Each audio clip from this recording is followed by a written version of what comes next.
une rencontre déterminante.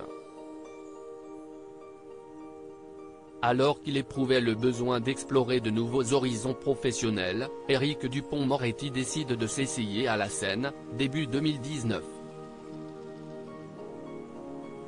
L'actuel garde des Sceaux investit alors le célèbre Théâtre de la Madeleine, pour y jouer à la barre, un seul en scène dans lequel il se raconte et dénonce aussi les travers du système judiciaire. Un acte politique ? Il est encore trop tôt pour le dire, mais une chose est sûre, ce discours plaît. Tous les soirs, la salle affiche complet et la star de la soirée a même droit à une standing ovation, comme le rappelle BFM TV dans un documentaire consacré à Éric Dupond-Moretti. Si la pièce connaît un franc succès auprès du grand public, elle va également intéresser d'influentes personnalités, à l'instar de Brigitte Macron. Un soir de février 2019, la première dame, que l'on sait férue de culture, décide de venir admirer le talent d'orateur de celui que l'on surnomme l'ogre des prétoires. Contrairement aux autres soirs, la pression ne va pas redescendre de sitôt pour Éric Dupond-Moretti, qui va recevoir la visite de l'épouse d'Emmanuel Macron en loge. Conquise, cette dernière tient en effet à le féliciter. Elle vient nous voir dans la loge après le spectacle. Si est un moment passionnant, parce qu'elle reste longtemps. Elle le félicite pour le spectacle, elle est, je crois, en accord avec pas mal de sujets, se souvient Adrien Racah, le co-auteur de la pièce, dans le documentaire de BFM TV. Ce soir-là, il est persuadé qu'un déclic s'est produit, on a tous senti qu'il y avait quelque chose qui s'était passé et qu'elle était réceptive au discours. Un moment rare qui sera immortalisé par un cliché de la première dame tout sourire aux côtés d'Éric Dupond-Moretti, du directeur du théâtre Michel Lombroso, du metteur en scène Philippe Lelouch et du co-auteur du spectacle Adrien Racah.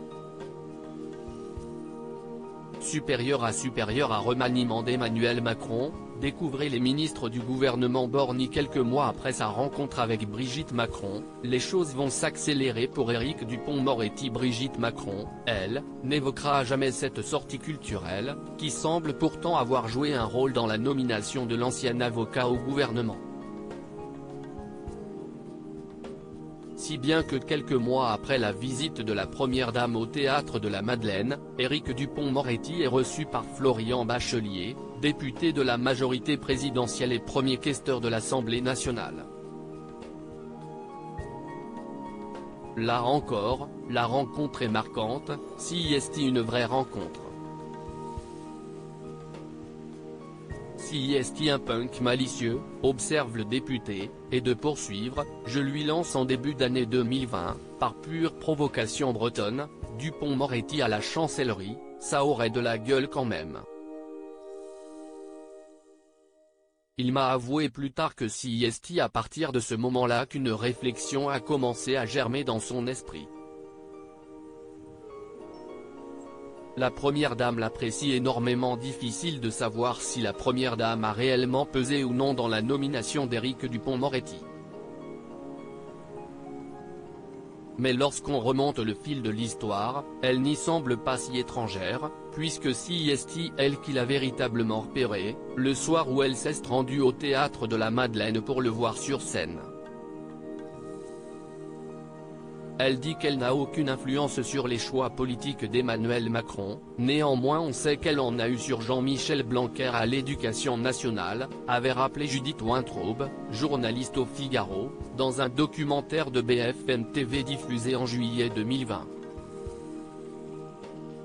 Et d'ajouter au sujet de l'ancien ténor du barreau, on dit aussi beaucoup qu'elle a joué un rôle dans la nomination d'Éric Dupond-Moretti parce qu'elle l'apprécie énormément.